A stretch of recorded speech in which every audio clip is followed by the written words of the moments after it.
Namaste, Ankita ji, Vladimir ji. Welcome back to Satyameva Jayate. It's been a bit of a time since we had our last program, but nevertheless, I'm sure actually this is also going to be really good. Without actually taking too much time, I will give the mic to Vidya ji for introductions. Then we'll start from there. Vidya ji. Yeah. So namaste and a very warm welcome once again to this platform of Satyameva Jayate. For the fourth time, we are truly honored to have with us two wonderful speakers who are extremely brave and committed warriors of Dharma, who are very well known to our viewers and needs no introduction. Dr. Ankita Dutta ji and Shri Vladimir Adityanath ji. A very warm welcome to both of you. Ankita ji is a dedicated mentor to students of Indian knowledge systems, along with being an expert of history, culture, and civilization of the northeast of India, as well as a prolific columnist providing readers with insightful writings that are featured in prominent web. Sri Vladimir ji, on the other hand, is a dedicated grassroots level activist along with being a socio-political analyst for the last several years with a keen eye for demography and demographic changes that have been taking place, especially in the northeast of Bharat. Both of them, along with their third co-author, Srimati Manushi Sinha, have co-authored the Manipur Conundrum, History, Exodus and Conversion that was published during early 2025. A must-read for those who want to know the historical facts about the northeast of India. Ankita ji and Vladimir ji, such an honor to have you both with us here on Satyamev Jayate. We are looking forward to dive into our questions for you. Thank you so much for joining us. Thank you. Thank you. And thank Pranam. you. Yeah. So we will start with Vladimir ji and Vidya ji. We can go ahead with your first question. Okay. So Vladimir ji, this the picture that you have. I think I should start with that itself. So just give me a second. I have kept this particular question. I'm just going to read out a few names. I hope it's okay with you. Rooplal Das, Pradeep Das of Taraganj, Rangpur, Amrit Mondol of Pangshar, Rajbari, Durjoy Chowdhury of Chakaria, Cox's Bazar, Deepta Saha of Gopalgunj, Bablu Datta of Khulna, Anita Karmakar of Kaliganj, Gasipur, Rupen Nath of Rauzan, Chittagong, Amrit Roy of Gabtali, Bogura, Subrata Chandra Das of Subarnachar, Liton Chandra Ghosh or Kali of Noakhali of Kaliganj, Gazipur. I have read out just a few names of the minorities killed in Bangladesh in the last few months. There are so many more who have been mercilessly killed in the same manner.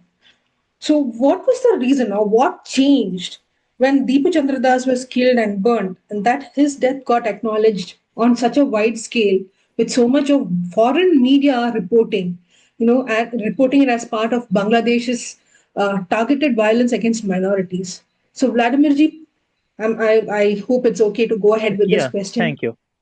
So first of all, if we look at this, the violence, I would recommend all of you to go through a report by HRCBM, Human Rights Congress for Bangladesh Minorities, where we have documented emphatically, many organizations have collaborated, and even foreign media had cited, Sunday Guardians and others, that says at least 116 Hindu men, women, and children have been murdered in the last 7 months alone.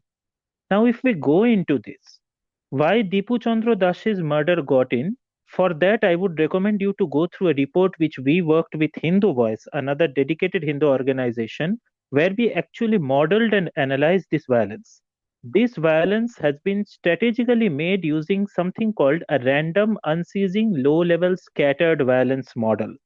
And this random unceasing low-level scattered violence model, what happens? You will see the incidents happening that will be scattered everywhere. Those will be apparently carried out by lone wolf people or people doing under very small groups. And these violence will not target very prominent leaders or politicians. They will target ordinary people, but people with money, people who can finance movements, people who can support communities. So this creates a disproportionate impact on there. So this violence model they have been following. Why Deepu Chand? Now this violence, there are certain preconditions for following this violence. In fact, we had been very vocal, me particularly, I had been very vocal about the different documents. Before the attacks of Dipu Chandra Das and Chattogram, the Rauzan burnings, the repeated house burnings there, on 13th December in Rauzan itself, 2025, a banner was found where they had chronicled 2 lakh Hindus and Buddhists for cleansing. They had actually named and planned, and they actually put that these banners, that there will be funding, there will be support. This was mentioned publicly in the banner. So first of all, there is grassroots level support for such kind of activities. Second thing is that there has been huge amount of leaflet campaigns, grassroots level campaigns carried out by front organizations of Jamaat-e-Islami. Most Jamaat-e-Islami themselves are trying to maintain a clean image, and they are trying to occupy and grab the institutions, top heavy. Most of the army high posts, major ranks people, the UNO, Upojila Nirbahi officers, which can be roughly considered equivalent to a district magistrate here, these levels. Then the Home Minister Nasmul Goni, he is a former member of the terrorist organization Hizbut Tahrir. He is the Home Minister of Bangladesh right now. So you can understand the level. So they are going the top heavy approach. And BNP as an organization, they are trying to portray Jamaat as the evil entity and actually commit the atrocities themselves.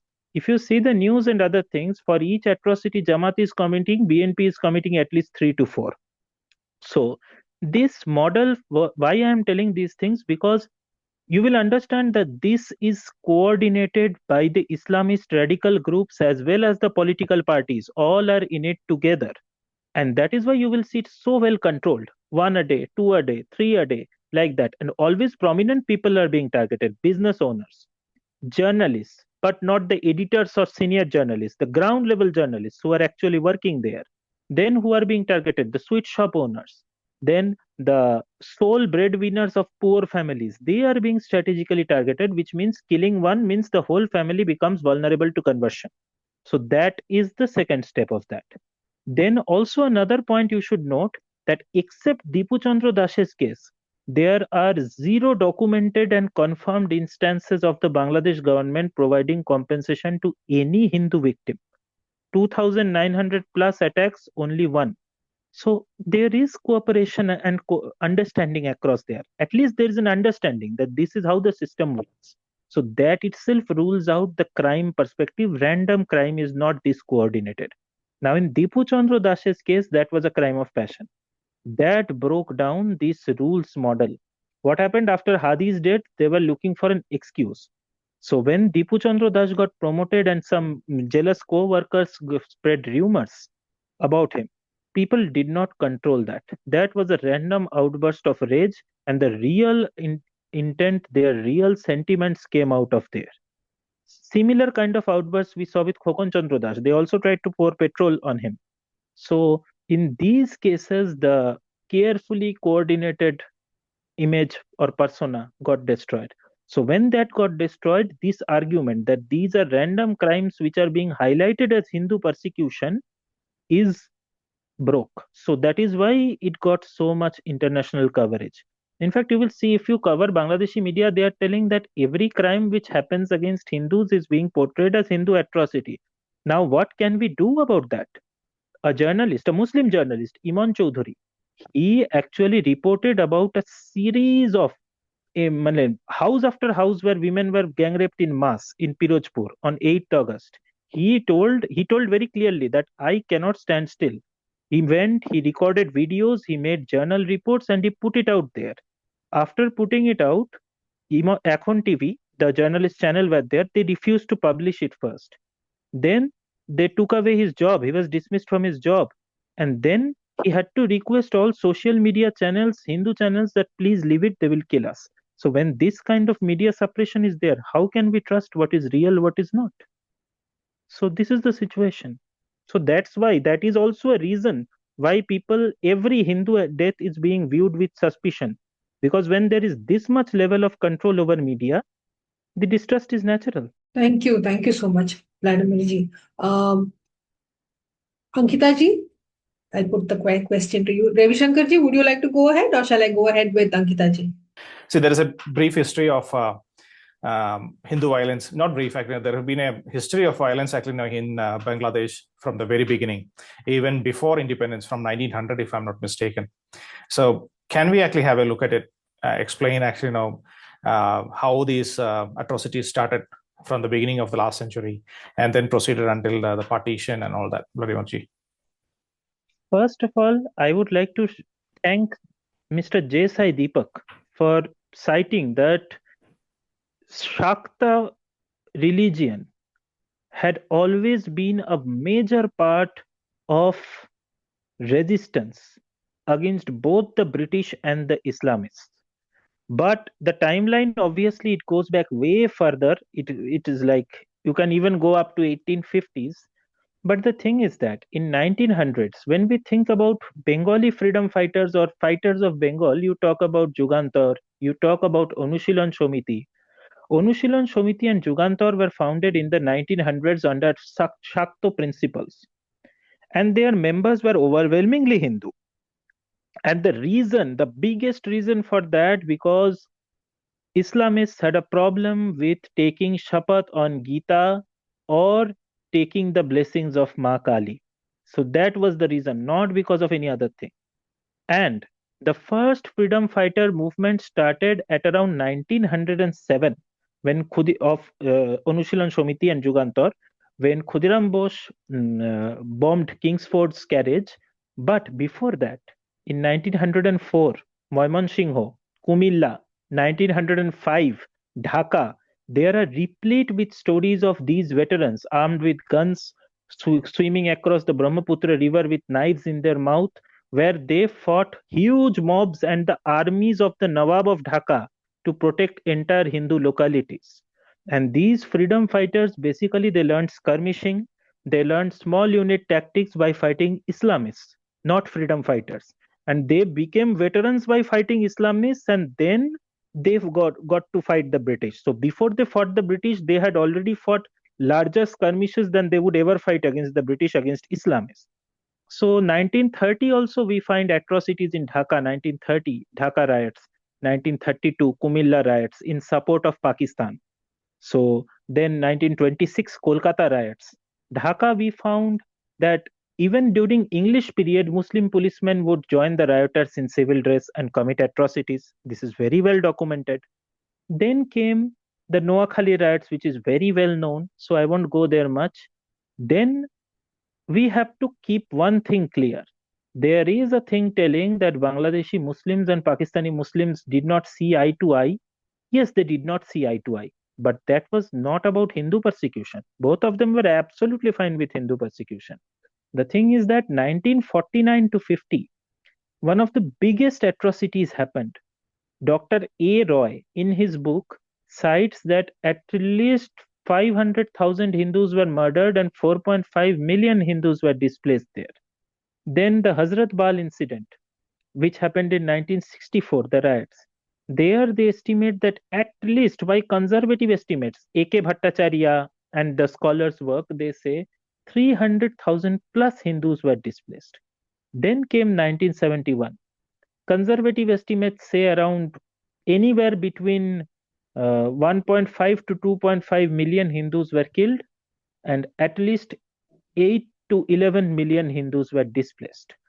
Then 1990, 1992, thousands victims. Then came 2001, the horrors of Khaleda Zia, 25,000 plus attacks. More than 18,000 Hindu men, women, and children, I'm using these words, they were abused in mass physically. Some of the worst kind of atrocities happened, ages from 8 to 70, including mentally challenged people, including physically handicapped people. The same Khaleda Zia and the Tariq Rahman who is there, that was his first activity, major political thing, Tariq Rahman's debut there. So then came the 2000, after 2001, if you ask major things that would come, 2016, Nasin Nagor. Then 2021, the Raktakto Sharod, which they call the blood-filled autumn or the blood-spattered autumn during the Durga Puja attacks. Then came 2024. So if you see this pattern, to claim any time that Bangladesh was a safe place for Hindus, this does not stand up to scrutiny. You cannot find a single generation which has not seen anti-Hindu violence there, right from the 1900s. So this is the reality of Hindu persecution in Bangladesh. Viteji? Yeah. So we'll start with Ankita ji also. So Ankita ji, with the rising political instability in Bangladesh, in that context, how bad is the threat of Islamic fundamentalism which is looming over Assam? For example, we have recently come across someone like Sharjeel Imam openly threatening. So please go ahead and enlighten us on that. Yeah, first of all, thank you for inviting us again to your esteemed platform. And coming directly to your question, yes, as my co-panelist has already uh, he has already thrown light on the fundamentalist and jihadi forces that are gradually gaining ground in Bangladesh. So obviously the situation there is getting worse, and especially more worrisome for a border state like Assam.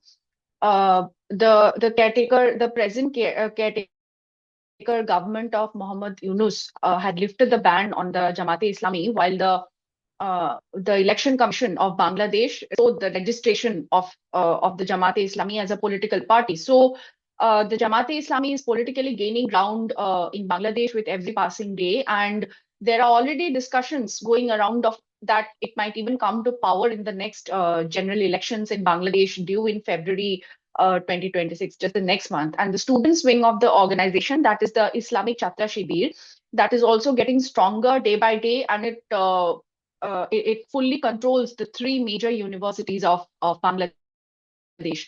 And Jamaat-e-Islami, as we all know, it is an out and out an Islamic force. And on the other hand, the activities of the jihadi forces that are also increasing with every passing day, which is a serious cause of concern for India, and especially for a sensitive border state like Assam. Recently, in the first week of January 2026, a total number of 11 jihadis were arrested by the Assam police, which had exposed a bigger and dangerous uh, game plan of this terrorist outfit, IMK, Imam Mahmuder Kafila, which is an offshoot of the Jamaat, and it is banned in India. And it was later revealed after the arrest of these 11 jihadis in Assam that this IMK, Imam Mahmuder Kafila, this organization, it was planning to foment jihadi activities in Assam and Tripura through various dedicated websites and secure social media platforms under the banner of Ghazwatul Hind. And jihadis from Assam, as well as known former members of proscribed terrorist organizations, they were reported to have visited Bangladesh on valid passports and visas for training. Also, the leaders of the ABT, that is the Ansarullah Bangla team, ABT for short, and Jamatul Mujahideen Bangladesh, JMB, who were arrested by the previous regime in Bangladesh under under Sheikh Hasina. They are now out of jail in Bangladesh, and both these organizations are getting stronger day after day. And as in the past, such outfits, they would definitely try to establish bases in Assam, especially in the Muslim majority areas of Lower Assam and Barak Valley, with their long-term objective of activating and expanding their Indian sleeper cells, their Indian modules. So the present caretaker regime in Bangladesh, being totally anti-India, they would directly or indirectly, they are already both directly and indirectly supporting anti-India activities, as we are seeing. And after decades, news of Pakistani ships docking in the Chittagong port and Pakistani army and ISI officers frequently visiting Bangladesh, they are certainly a cause of worry. And it will not be surprising if the Bangladeshi government allows terror groups of the Northeast to set up launch pads in the country. Muhammad Yunus had also openly said several times in the past that Northeast India should be cut off from the rest of the nation, from the rest of Bharat. And certainly they cannot do it. They know that they cannot do it by fighting against India, but obviously they can create disturbance in the Chicken Snake corridor. therefore, strict vigilance along the international border should be tightened, and at the same time, strict vigil must be maintained within Bharat, within India, to prevent the activities of Islamic fundamentalists who are constantly working against India. What complicates the matter more is the presence of millions of Rohingya refugees in Bangladesh who are vulnerable to radicalization and recruitment by Islamic fundamentalist organizations. So, because demographic change in Assam is a matter of serious concern, not just for the state, but also the entire country, as there is every possibility of fundamentalist forces taking advantage of the rapidly changing demographic scenario of Assam. And it is like I would say it is like a time bomb now for the indigenous people of Assam, because the Muslim population in Assam in the 2001 census, it was around 30% in the 2001 census, and it increased to around 35% in the census of 2011. And now at present, the Muslim population percentage in Assam at present has likely touched at least 40%.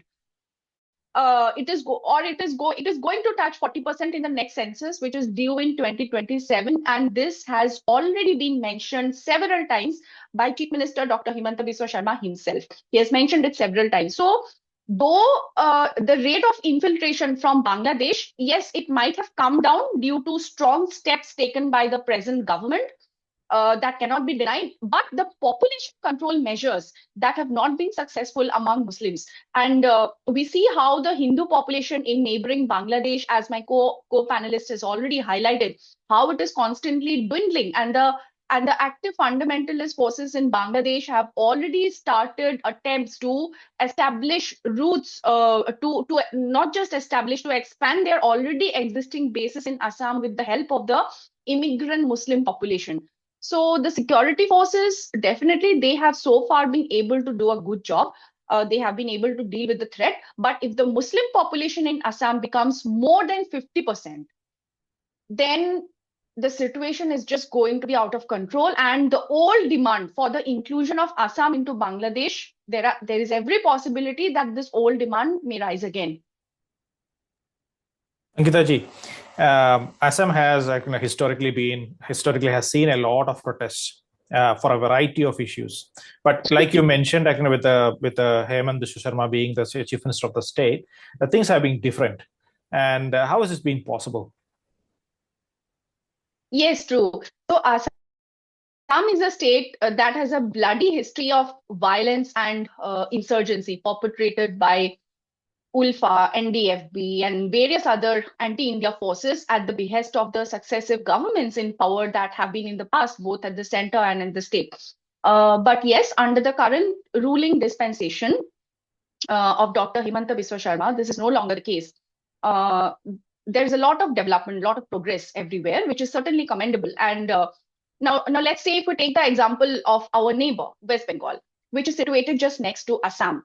So if we remember, when West Bengal was burning against the Waqf Amendment Bill in May 2025, last year, Assam was successfully able to avert all such protests and violence. So how did it become possible? Certainly the efforts of the Assam police under the leadership of the chief minister are certainly noteworthy. And the Assam police had strong intelligence inputs that hinted at the probability of different places in the state going to witness some kind of violence or disturbance against the Waqf Amendment Bill. And during a press conference, Himanta ji had clearly stated that the police is working extensively on the intelligence inputs to avert any kind of violence. The government's plan of action that time involved approaching every single Muslim leader and Maulavis of masjids across the state to initiate discussions with them. And he hardened his stance on protests against the amended Waqf law by the Muslim community. And he also categorically warned that the government of Assam would not allow any form of street protest or demonstrations and this and that, or stone pelting or whatever. And any ordinary Assamese, if you ask any ordinary Assamese, any of us, he or she would agree to the fact that before the coming of Dr. Sharma to power, the Muslim appeasement policy was followed in the state, both overtly and covertly. But being the master strategist that Dr. Himanta Biswa Sharma is, he understands very well the pulse of the Assamese people. He understands our sentiments, and not just in order to secure votes, but also uh, for uh, for uniting the Hindu vote bank, and unapologetically. That is why he has been constantly drawing attention of the common public of Assam to the issue of protecting the Assamese culture and civilization from Islamic demographic expansion. And, if we recall, the Assam Assembly elections of 2021, in the Assam Assembly elections of 2021, he had boldly declared that he does not need, he does not seek the votes of the from the 35% Mia community, that is the Bangladeshi Muslim community, to win elections, because they would never vote for him. He declared this. People could identify, Hindus of Assam could identify with that statement that came from a person of his stature. And he also accused this community, the Mias, of being communal and posing an open threat to the Assamese culture and language and the Indian civilization. And even during the tenure of former Chief Minister Sarbananda Sonowal, in his capacity as the Education and Finance Minister of the Assam government, Dr. Himanta Biswa Sharma played a key role uh, in uh, in the passing of the Assam Repealing Act of 2020 that abolished all the state-funded madrasas in Assam. And as of today, more than thousands of government and provincialized madrasas across 31 districts of the state, they have been converted into general schools under the Board of Secondary Education, Assam. And many other such changes have come up, like say, there was a decades-old tradition in the Assam Legislative Assembly of providing a 2-hour break to enable the Muslim legislators to offer their namaz on Fridays, but that has been discontinued for the first time since the last budget session. And besides, through his various strategies of promoting the cultural heritage of Assam by hosting events such as Jumui Brinandini and the recently concluded, which was concluded yesterday, the Bagrumba Dho, he has been able to increase his charisma and popularity across a wide cross section of the Assamese Hindu society.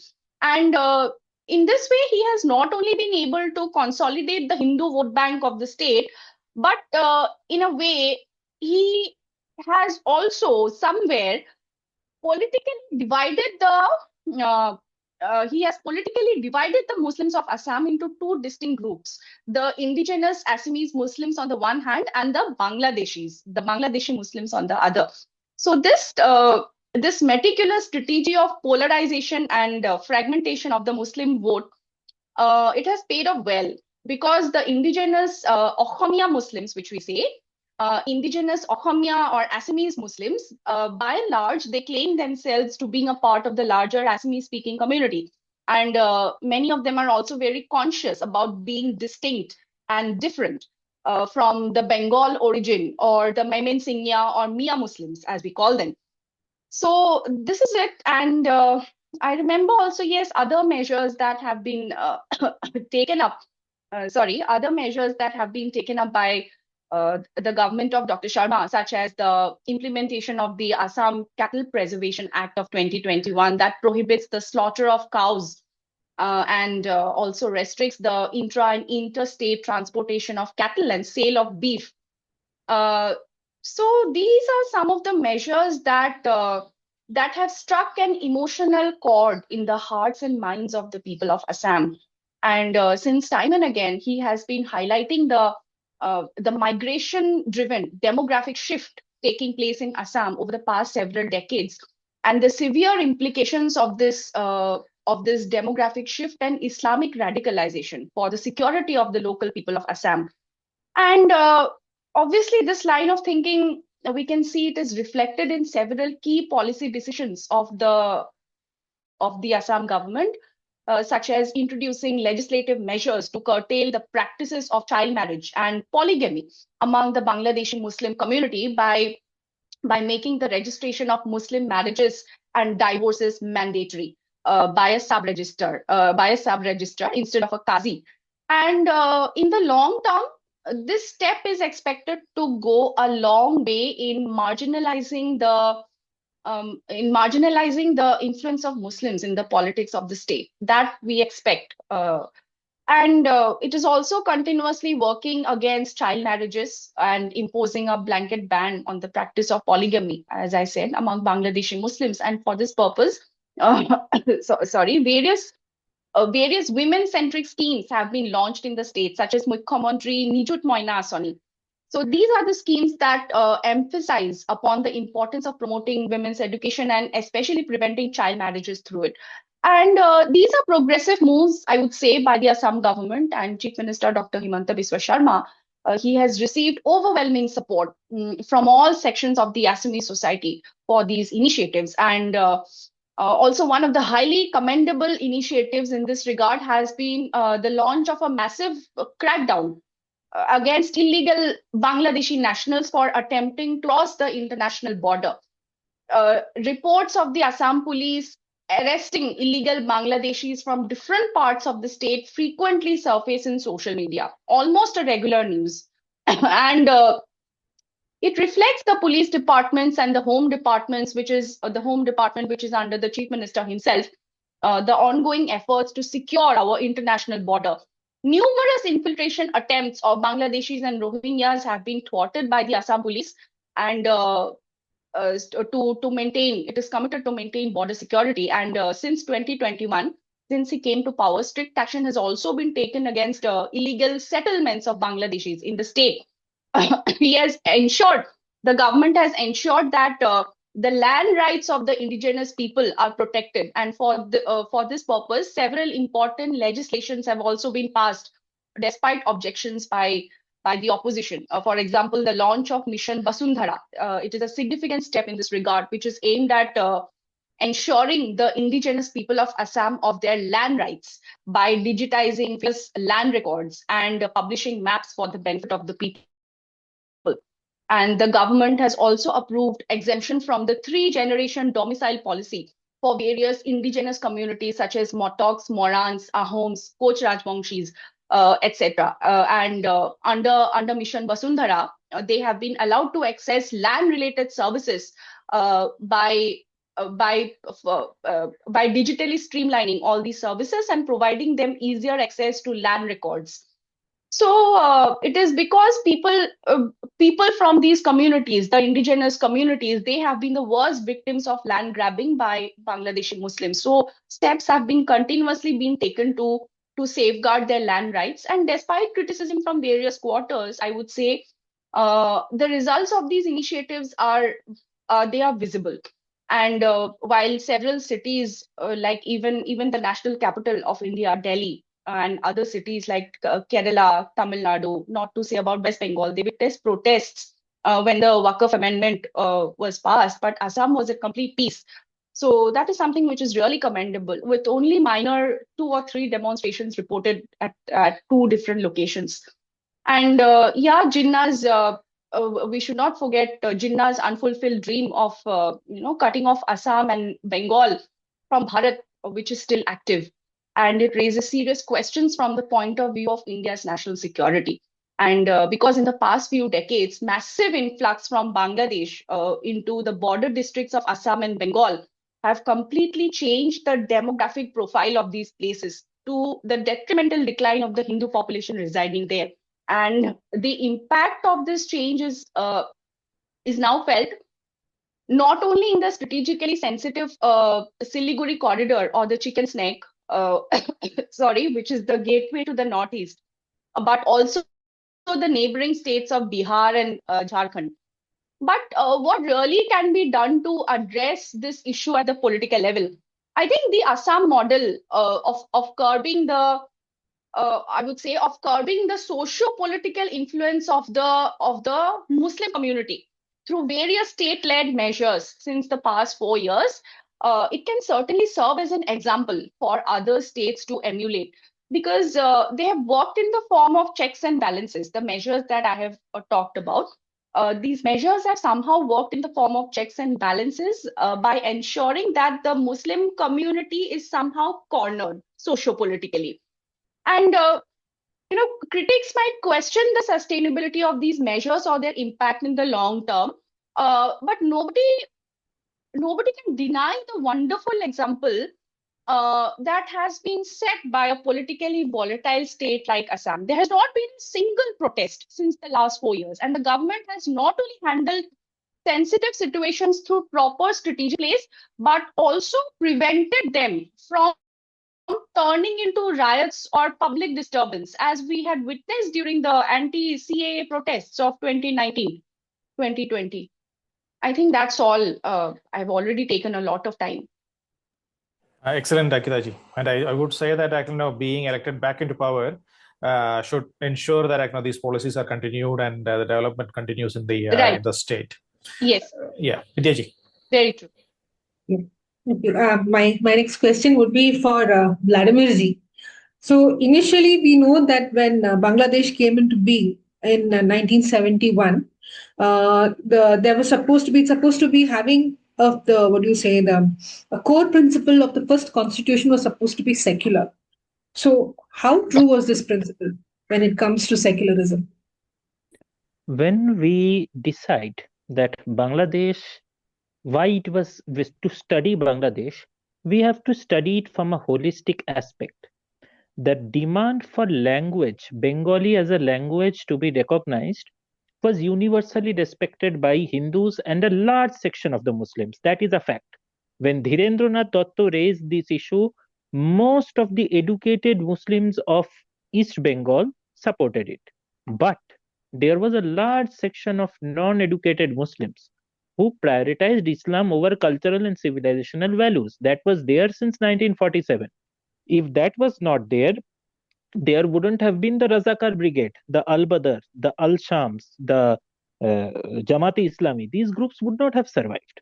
So that was there even at the peak of nationalism. We have to understand the Bengali Muslim society, a large significant section of them thought being Muslim was worth sacrificing their economy, their culture, and their civilizational values. This has to be understood. Second thing, so what was the problem there? The problem was that during the 1950s, Pakistan started treating Bangladesh just the way England used to treat us. Pakistan used to buy raw materials at cheap prices from Bangladesh, import it, and then export the finished products back to Bangladesh at higher prices without encouraging any infrastructure development. So what happened? It impoverished Bangladesh totally, and it created a very large class of penniless people. So illegal immigration also was encouraged through policy, not just through violence. If Muslims live in a Muslim majority land, how do you encourage them to do demographic warfare? This way. These were the route by creating a situation of poverty. So no Islamist organization really benefits from a prosperous Bangladesh, but they would benefit by ruling a prosperous Bangladesh, because then they will use the state resources to go through it. So this case, there are a lot of misconceptions that a stable Pakistan or a stable Bangladesh is good. No. A stable Bangladesh means state resources will be used against you. A non-stable Bangladesh means irregular non-state actors will be used against you. So either way, it will be against you only. Next comes the issues of Bengali nationalism. The biggest problem with making Urdu mandatory was that Bengali speaking elite or people, the Muslim elite, could not compete fairly in government jobs. They could not compete fairly in administrative activities. They could not compete fairly in regions like regions like their army and other administrations. So these kind of things, if Urdu becomes mandatory, they started facing a lot of discrimination or othering there. In fact, if you look at Pakistani literature from the 1960s to 1950s, even to this day, a Bengali, they will show them as a dark skinned, small people of low height, chronically malnourished, and speaking Hindi with a horrifically comedic, rounded accent. So this was the extent of xenophobia even during the 1950s and 60s. The Bangladeshis tried to forget that. A large section of the Bangladeshi Muslims tried to forget that. Just now, like that, they are trying to forget that. But the problem which came was that forgetting that became impossible when it became about their very survival and election winning responsibilities. Like 1969, Mujibur Rahman won the elections there. When they saw that even after winning elections, you do not have any representation in there, they can overturn your elections itself. Then came the flashpoint that, okay, even if we win elections, we cannot win through public representation. We cannot be economically prosperous. Our wealth are being drained. We are represented through racial and xenophobic abuse. So all of this combined to give 1971. The ironic thing is, the moment 1971 ended, Hindu freedom fighters began to be sidelined. I would like to name two of the peoples, Johor Sen of Hobiganj, Srihotto, and Jivan Jyoti Das, two of the most well-recognized fighters of the Mukti Jodha Bahini. Johor Sen was credited with 14 kills of Al-Badr and two Pakistan Army senior officials, merely after an act of revenge when his entire family was horribly abused and murdered. So his mere act of revenge was there. One of the most successful sharpshooters in the hours of Srihotto. He was driven out of Bangladesh after mainstreaming of Jamaat-e-Islami. He was never given his freedom fighter certificate. Jivan Jyoti Das, one of the greatest small unit leaders, after his death, denied freedom fighter certificate. His statue, a statue commemorating his heroics, was denied as early as 1973. The Ramona Kalibari land, where the original Ramona Kalibari was demolished by Pakistan Army, Mujibur Rahman refused that within months of 1971. Within months of it in 1972 itself. 1972 itself, there were restrictions of Durga Puja. By 1975, Islamism started coming up. 1978, BNP formed. And then there was no turning back. 1981, Khalida Zia and Sheikh Hasina started taking back this thing. Then came the rule of Ershad. Bangladesh also started emulating their bigger brother Pakistan, that Islam is a very popular glue to keep country together and the cheapest vote bank. If you try to go for development, you have to spend taxes, you have to do a lot of work. If you try to go for culture and civilization, you have to encourage and patronize those kind of values, you have to promote it worldwide. If you want to encourage Islam, it's the cheapest way to go. In fact, Khalida Zia is very public about it, that I went towards Islamism because that is the easiest way to drive out everybody else and create a top-heavy power structure. Now, the consequence which people faced were horrible. So this is the reality of 1971.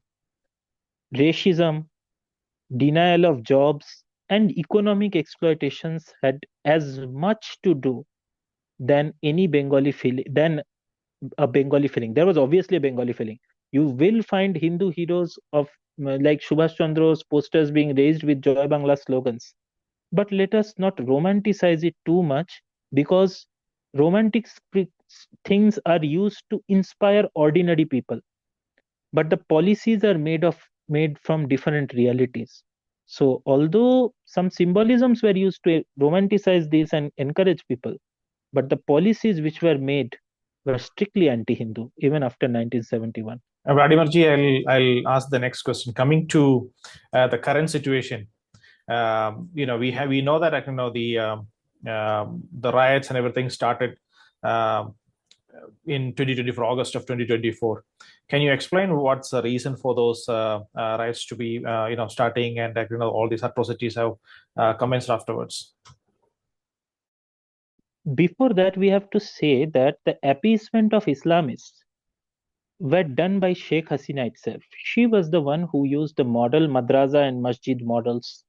She was the one who allowed them to have lakhs of radical training centers from state money. She was the one who literally thought that she can become the Qaumi Janoni, means the mother of the Islamist Qaum. Imagine, mother, a woman leading an Islamist gang. She had that much delusion. So a large portion of it was her fault. When the secular bloggers were being murdered in 2013, let's say from Haidar, Abhijit Roy of Muktomona.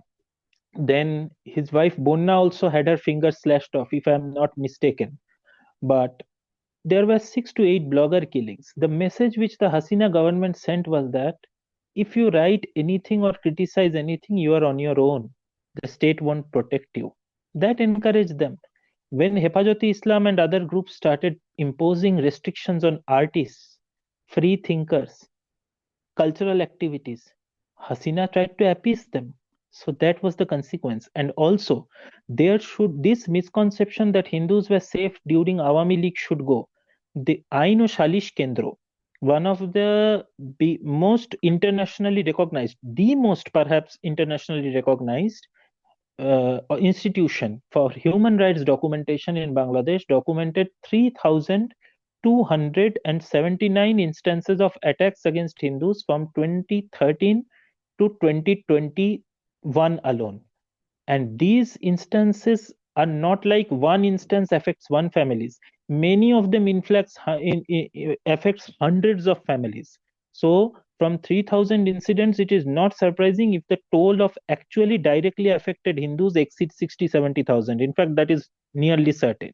So this is the extent of direct Hindu persecution also during Awami League. So when 2023 until under Sheikh Hasina, there were two things. Islamist extremists were not given mainstream. Ansarullah Bangla team and other groups, eventually they were cracked down upon, but that too selectively, not decisively, not with an aim to neutralize them, but with an aim to contain them. She went for containment. Sure, Then sure. Go came ahead. the more important factor that under such situations, if we look into this or further important matters, what we see is that after Hasina's during Hasina's tenure, there came a perception that fair elections are not happening. And in fact, there is a lot of truth in that argument also, that electoral fairness was not there. So with that kind of thing, this was weaponized, that there is no democracy, there is no electoral fairness. And NCP, now we know it was mobilized by Jamaat-e-Islami and other extremist groups.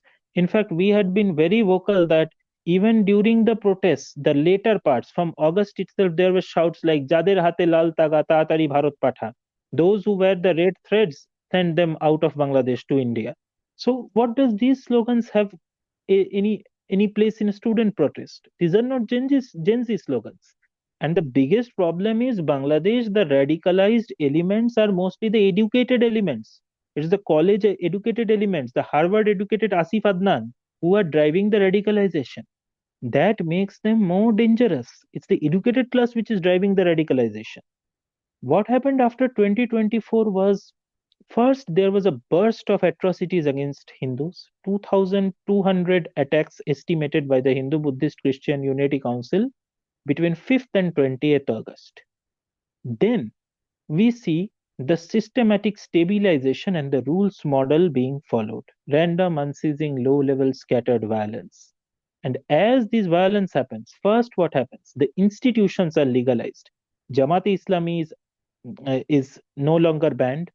Then there were dedicated efforts to undermine 1971 or any form of the Mukti Juddha or any form of its secularist roots.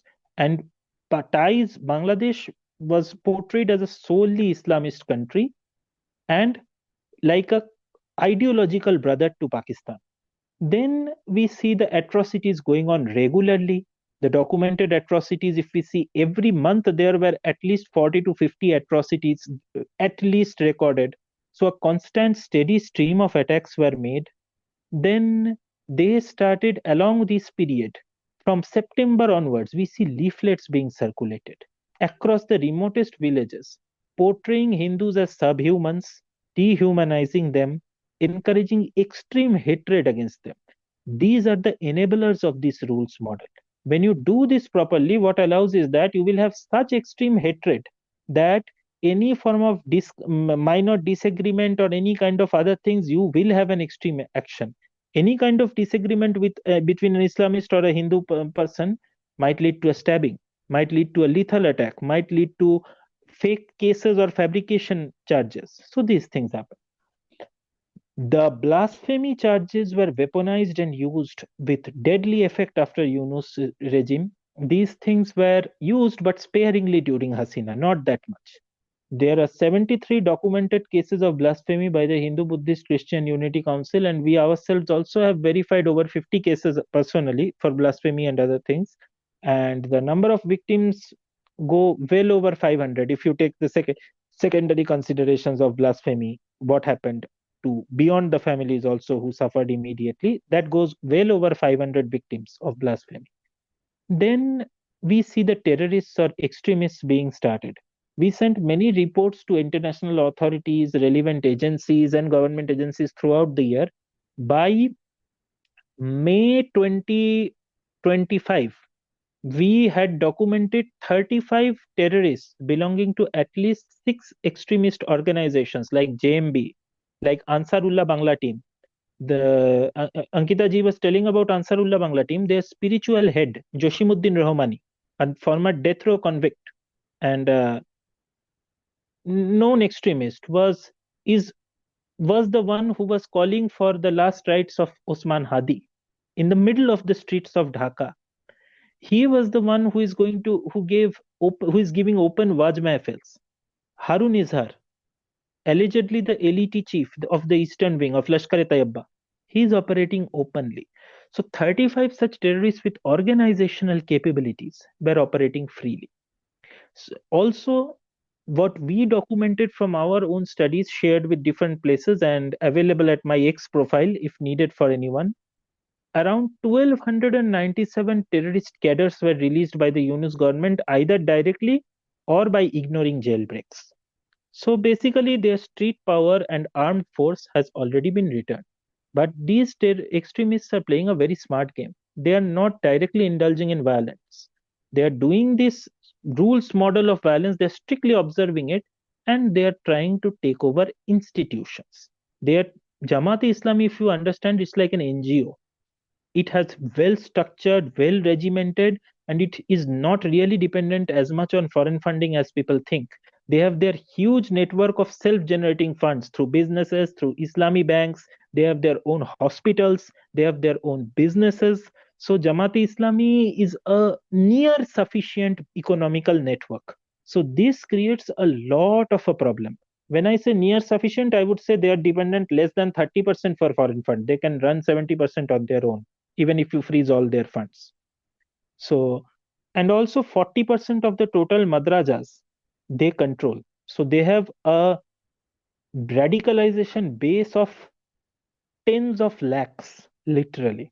So this makes them very dangerous. So whether they win votes or not is immaterial. People won't support them. So this Jamaat-e-Islami, then they start gaining power. There were massive orchestrated attacks in Dinajpur, Rangpur, Aldadpur. We see a dedicated effort during the first half of 2025 to strip away the Hindu population from Hindu-rich bordering districts like Rangpur, Thakurgaon, Lalmonirhat, Hobiganj. These areas we dedicatedly see efforts to strip Hindus away. Why? Because Bangladesh also knows no matter how much we do, it is impossible to fence the entire border of Assam, West Bengal, particularly Meghalaya and Tripura. Why? Because say, first of all, let's say in Meghalaya parts, what happens is that many parts, due to the discrimination of the state government and the appeasement of the church, Hindus are not allowed to do Antim Sanskar. Cremation grounds are not there. So most of them have to cremate their dead by crossing over into Bangladesh. So this is one reality which we cannot ignore. Second, many parts of these states, like Assam's Dhuburi, it is impossible. The way Brahmaputra and other parts are there, you just cannot fence those areas and it won't be effective. Thirdly, West Bengal, many parts, the entire demography has become homogeneous, even in Assam, like Nilam Bazar of Karimganj border. So these homogeneous demography means even if you fence, people crossing in will immediately get cover. So the real solution, if you want to stop infiltration, is not just fencing. You also have to create a buffer zone or minimal settlement zone at least 10 or 15 kilometers wide and allow the BSF to do near AFSPA like enforcement there. Then only you can do that. So these things Bangladesh knows very well. So what they are creating, they are trying to stretch us thin. They are trying to Islamize the entire border region, remove the Hindu population, such that they can create a situation like Chapai Nawabganj or Satkhira, the West Bengal borders of Malda, Dinajpur, filled with extremist radical mindset people, who will endorse and support these kind of things. So that is the strategy: bleed us with resources, infiltrate and damage. So this strategy we see at work from 1st of 2025. Then we see tremendous atrocities on the hill-dwelling Janajatis of Chattogram hill tracts. We just compiled a report with the PCJSS, Parbatya Chattogram, a civil society organization, where we have currently compiled that the Bangladesh army themselves, army personnel, have committed 163 atrocities with 224 victims in 2025 alone. 606 native Janajatis have become victims of gross human right violations, including murder, burning of villages on arbitrary grounds, land-related offenses, forced conversion to Islam, at least 30 large-scale instances of that. Then there are at least 26 instances of gross physical violence against women and girls, many of them committed by army personnel, Bangladesh army personnel, random ransacking of house, demolition of schools. So basically their society is being wiped out. So the Chattogram hill tracts, this is being done to Islamize the Chattogram hill tracts. And Rohingyas, a large-scale settlement of Rohingyas is being encouraged in these regions to Islamize it rapidly. Bangladesh has got a lot of Rohingya refugees, and many large portion of these Rohingya refugees are being armed with weapons and being pushed into these areas, or being pushed in as settlers. So this is creating a lot of crisis. And our Mizoram border and Tripura border, these areas are so far safe, but they are extremely ultra porous. Because of these Janajatis being present, Chakma, Marma, Tripura, they were safe. But now it may not remain so, because Bangladesh is strategically making sure it will not remain so if we do not take action. Then overall, if you ask me, around 3,000 incidents of atrocities have occurred till 5th August to current period. Very well controlled, very well orchestrated. Media and journalists who tried to report have been threatened. Like Iman Chaudhuri, we told, Trina Roy Chaudhuri, the journalist from the news, she was threatened with gang rape publicly. And she took to the streets and made a public press conference in Dhaka. Nothing happened. Daily Star and Prothom Alo, if 10 atrocities happen, they report one atrocity and say that that too in generic terms, without mentioning victim's name. Just simply say a shop owner has died. That too, their offices have been burned for supposedly speaking about anti-national narratives. So this is the real situation of Bangladesh since 2024. Thank you. Thank you, Vladimir ji. It's very shocking to absorb all this. Yeah, my next question is for Ankita ji. See, we've been having this issue of infiltration by Bangladeshi Muslims. So in Assam, there's been a systematic occupation of land by these Bangladeshi Muslims. So how could you enlighten us on this particular situation? How has it been happening? How has it been going up so progressively? When we are talking about the expansion, the demographic expansion of illegal Bangladeshi Muslims and the way they have been systematically occupying land in Assam. So we first need to understand, what we first need to understand is that illegal settlements do not emerge in isolation. There are complex networks of politicians, of local goons, criminals, and bureaucrats who are closely involved in this entire process of facilitating the Bangladeshis to encroach land. And if we analyze the history of land encroachment in Assam, we will see there's a specific pattern to it. Because Bangladeshi encroachers, they target diverse types of land.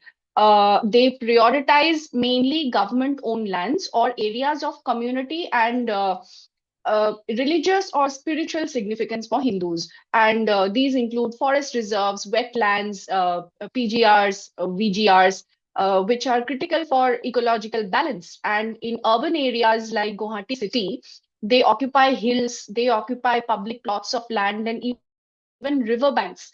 And gradually, these areas are transformed into squatter settlements, very dirty. And over a period of time, the strategic selection of such lands, it completely disrupts the indigenous people's access to natural resources.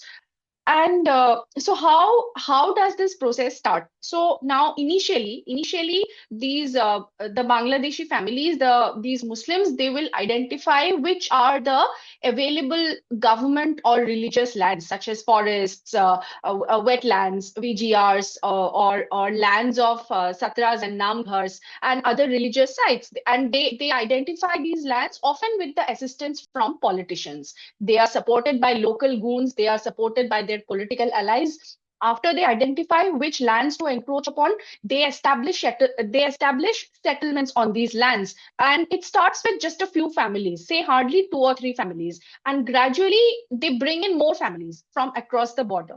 After this, they will start constructing masjids. When they begin the construction of a masjid or a madrasa, they will first see the reactions of the administration and the neighboring communities, the neighboring people. So if the local residents, if the local Hindus, they report about these illegally constructed masjids or madrasas, that something like this is being constructed, if the local Hindu residents report it to the authorities, then these encroachers, they will bribe the local officials to avoid action.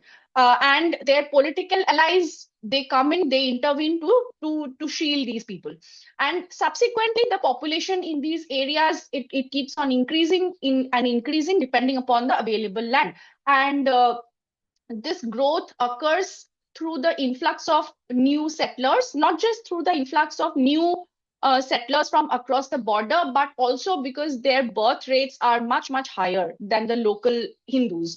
And with their large population and obviously vote bank politics, they are able to gain access to various government facilities such as schools, water supply, electricity connections, including healthcare services. So, and since it is very easy to get hold of fake documents, even now, such as Aadhaar cards, PAN cards, etc., and enroll, they can get themselves enrolled in the electoral rolls through corrupt means. And gradually, in this way, they become permanent settlers in such places. This has been the case in Dhubri district. This has been the case in Borpeta, and so many other places of Assam. And as their numbers grow, we all know that they engage in different kinds of criminal activities. They target the neighboring local Hindu populations. They make life hell for them.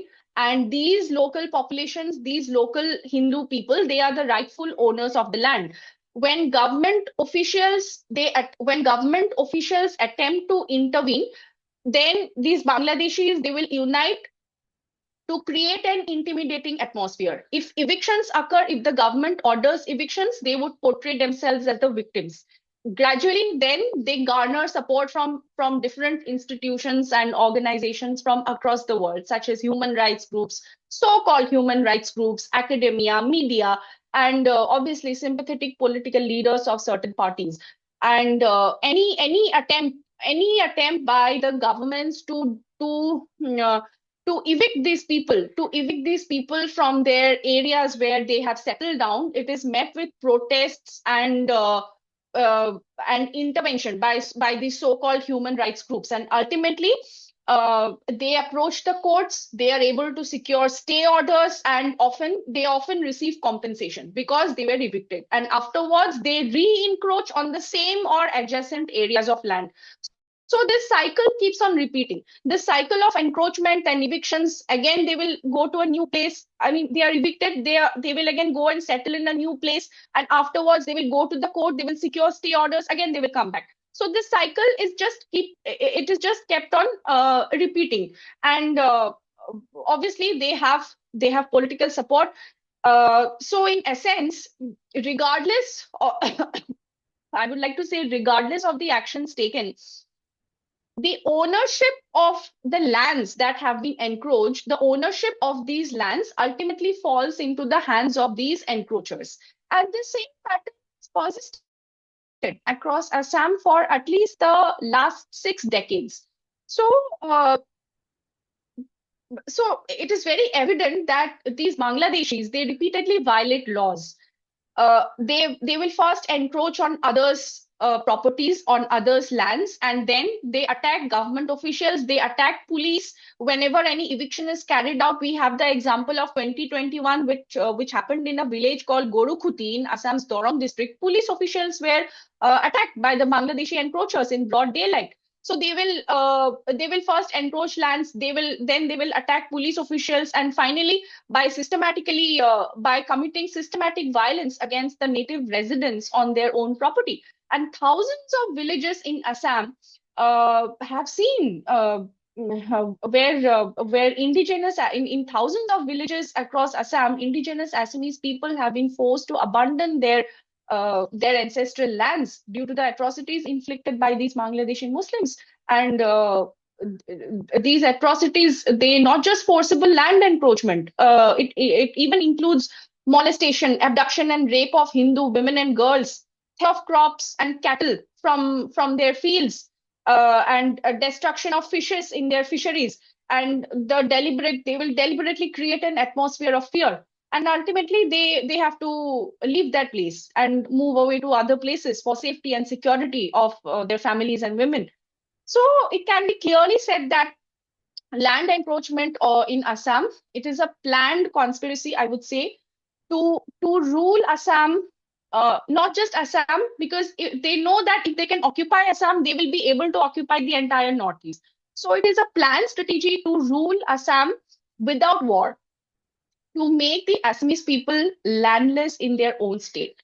And there are already various reports and studies in the public domain, which have already proven how these Bangladeshi Muslims, they have encroached upon the lands and properties of several temples in Assam on a massive scale. Sorry. And this is a very, very disturbing pattern of systematic encroachment of land, which is threatening the identity and security of the native Assamese people today. It is a very, very well orchestrated conspiracy that is designed to seize control of land without war, without any warfare, and which leaves the local populations not just landless, but also homeless and identityless. And so how are these lands? It has been I mean, the way the native communities of Assam are being gradually dispossessed of their land, this has been going on through both legal and illegal means. Legal means by, like, say, lands are sometimes legally purchased, and sometimes they are also purchased outside the official procedures. So what they will do is that these Bangladeshis, they often purchase land from the indigenous owners, from the Hindus, and Hindus are offered inflated prices. The Muslims, they offer inflated prices to the Hindus for the lands that they purchase, and they will target mainly economically vulnerable Hindu families who find that price very lucrative. They find it difficult to refuse. And in many other cases, there have been numerous cases. I won't go into the details of them. These Bangladeshis, they have grabbed land through intimidation, by sending out threats of rape, harassment and molestation of girls and women, and committing criminal activities like stealing, cattle theft, etc. So they make the living conditions hostile by creating by deliberately injecting fear into the minds of the indigenous families who are eventually forced to unwillingly sell or abandon their properties and move to faraway locations. And I remember there have also been instances of gullible indigenous Hindus engaging. So they will for Hindus have engaged employed immigrant Muslim laborers to work in their farms and fields, and over a period of time, these Hindus, they will sublet their land to these immigrants. And in a way that facilitates these immigrants to settle down on these lands permanently. And many a times, indigenous people, they have also mortgaged their lands to the Bangladeshi immigrants due to out-of-pocket health expenditure for meeting their health-related expenditure and various other reasons. Also, this process is being facilitated by several corrupt officials in the revenue department, in the forest department, in the police department, and our unscrupulous politicians who are ever ready to enrich their fat vote banks. So they have been known to facilitate illegal anti-national deals of land transfer between illegal Muslim immigrants and natives. There was the recent arrest of an ACS of an officer of the Assam Civil Service, Shri Nupur Bora, a Hindu ACS officer, a Hindu officer of the Assam Civil Services. She was engaged in illegally facilitating land transfer between Bangladeshi Muslim immigrants and Hindus when she was posted as the circle officer in Borpeta district. So this has been the situation on ground. And so as a result, indigenous communities in Assam are today, they are faced with the problems of, their land holdings are being gradually reduced. Agricultural self-sufficiency has been reduced, and their villages are increasingly being dominated by immigrant populations, by Bangladeshi immigrants. And they are very united in this matter. Like, they will pool in money together, and they often buy plots of land in groups. And the lands that these Bangladeshis buy, they immediately make use of this land as paddy fields. But our Hindus, they are often seen to buy land with the motive of future investment. So that is the difference. And the common reasons among native Hindus for selling of lands to Bangladeshi immigrants include mainly demands for meeting their health expenditure, or buying an average sized flat in Guwahati city, or sometimes even out of Assam, buying a flat, sometimes even out of Assam in cities like, say, Delhi or Kolkata or somewhere else. And in the process, they sell off a huge amount of land to the Bangladeshis who are ever ready to pay inflated prices. Definitely. And I see that CM, the Chief Minister Himanta Sharma, has doing the bulldozer work in terms of reclaiming this land. But in your opinion, is this enough? Certainly, evictions are a welcome move, and they are very necessary for the protection of the greater Assamese Hindu society. But previous experiences of evictions, they point to a certain cycle, which I have already mentioned when I was explaining how these Bangladeshis have been occupying land, because they will first create a narrative. And they have all their supporters with them, the so-called human rights groups, think tanks, academia, media, and whatever. So they will create a systematic narrative. So from this or that place of Assam, the government is evicting Muslims. So Muslims are being targeted. They will create an anti-Muslim victim narrative, and so many people will come out in their support. They will then go to the courts. They will secure stay orders. They will receive compensation, and then they again go and encroach in that same place. There's a place called Uriamghat in Golaghat district. In Uriamghat, this has been the case. So coming to your question now, are evictions enough? See, I would say without holding corrupt officials who are responsible, officials who are accountable for letting these encroachments happen.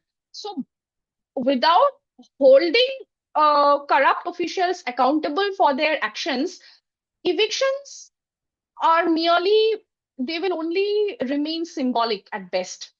So if the aim is to genuinely resolve the issue, the government must look beyond bulldozers, beyond bulldozing.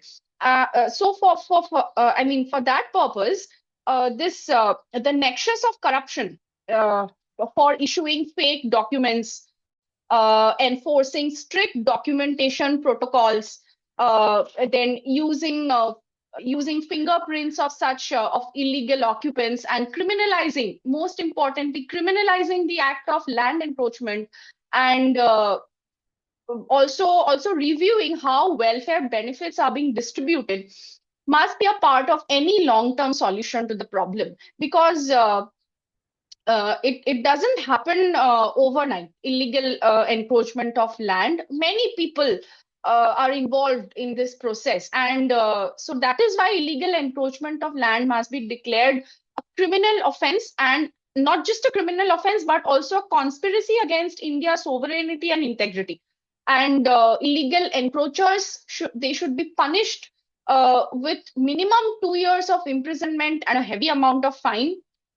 And evictions should be done at the initial stage itself. Illegal settlement should be brought to the notice of the authorities in the initial stages itself, and evictions should be done immediately. And before evicting the residents, their information on their Aadhaar cards, their fingerprints, etc., all of them should be collected so that a database of lawbreakers can be created. And accordingly, after they are identified, after these illegals are identified, they should be deprived of all government facilities if they are again found to encroach any land in the future. And for such repeat offenses, their citizenship should be cancelled. And also, as I mentioned in the beginning, there should be strict punishment like imprisonment and suspension of government officials, or any person who is responsible for the forging of land records for illegal immigrants. District commissioners, the district circle officers, revenue officers, they should be strictly penalized for facilitating illegal encroachment of lands by Bangladeshi Muslims. And strict punishment must also be meted out to government officials who are involved in this fake documentation racket of making fake Aadhaar, fake passport, because these documents are closely associated with land encroachments. So, before allotting any government facilities, such as schools, hospitals, electricity connections, etc., to people residing in illegally encroached places, the documents of every single resident should be verified, and if their nationality, if they appear doubtful, then these facilities should not be allowed. And most importantly, a law is required according to which indigenous people can buy and sell land only among themselves. Such a kind of law should be formulated. And also a comprehensive population register can be maintained so that 100% registration of births and deaths is ensured. Because in many places, in many Muslim majority places of Assam, this is still not the case on ground. So they are not registered, because that can minimize 100% registration of births and deaths. That can minimize the problem to a large extent, because in such a case scenario, we will be able to identify illegal immigrants involved in land encroachment. And but yes, whatever the government is doing at present of evicting the illegals, it should constantly work towards freeing all encroached lands, and at the same time evolve laws and policies. Such laws and policies should be evolved that even if the political party in power changes, the land rights of all indigenous communities are fully protected. And with regard to Assam, the government can also commission a detailed study of the ground level extent of the problem of encroachment, so that eviction drives that are to be undertaken in the near future, that are focused on ensuring that the encroachers do not return again to that same place.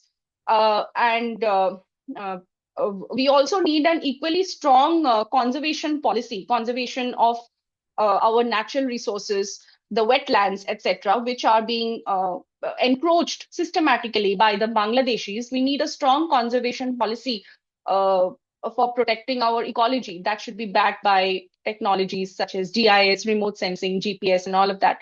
and that can prevent the degradation of our forests and water bodies. And joint forest management committees can also be set up in every village by involving local communities in these conservation efforts. That's all I have to say. Definitely. We will return back to Rigji. Rigji, if I say that Bengal problem has many facets, there are multiple issues revolving in that regard. If I say that, for example, the Jamaat-e-Islami, which is a non-political player as such, if I say a political solution in Bangladesh is not possible, would you agree? 100% I would agree. Because, see, the current policy which we are seeing, even if you support BNP has had a long history of Islamism. Jamaat-e-Islami and BNP have an overlapping support base. So whenever you support BNP, what happens is that, or to say that we will politically support BNP will use that thing. They will gain concessions from you, and then they will show Jamaat as the proverbial bogeyman or proverbial villain and continue their policy as it is. They will. Awami League politicians had a very popular phrasing like এখানে থাকলে vote দেবে না থাকলে জমি, means if the Hindus remain in Bangladesh they will give us votes, if they leave Bangladesh they will give us their lands.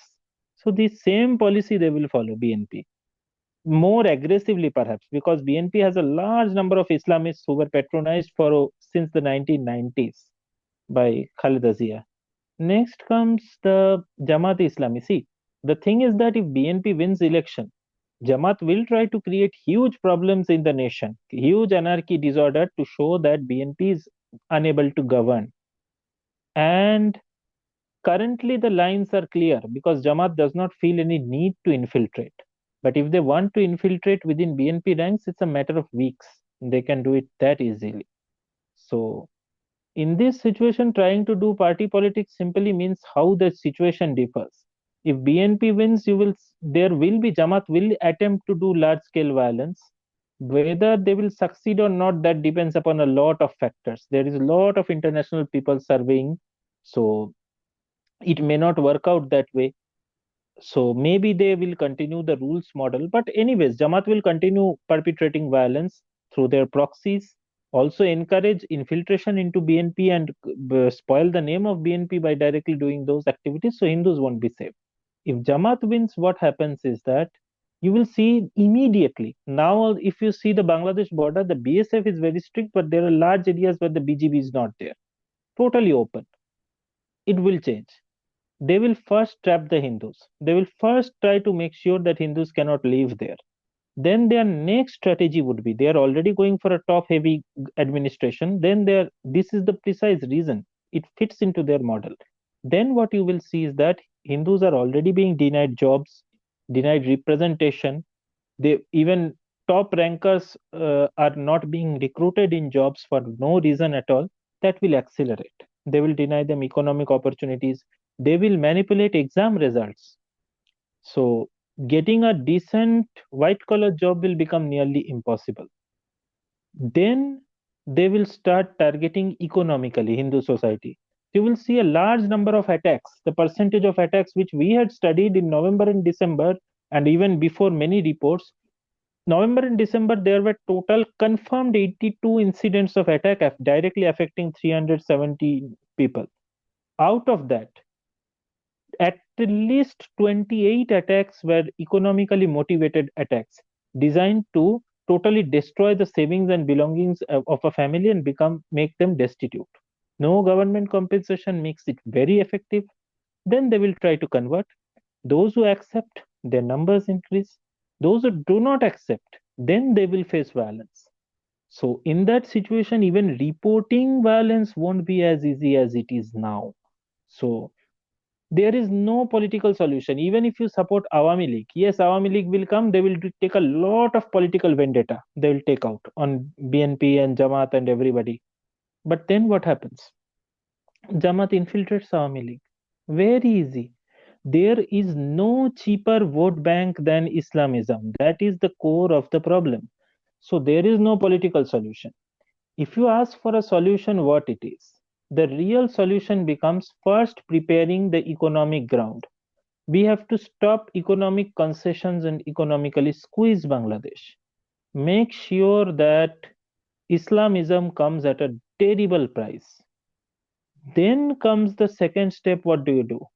Second step is we know who the elements are. Chormonai Pir, Khilafate Mojlis, Jamaat-e-Islami, NCP, all of these leaders, top, middle to bottom layers, they are now in public and open.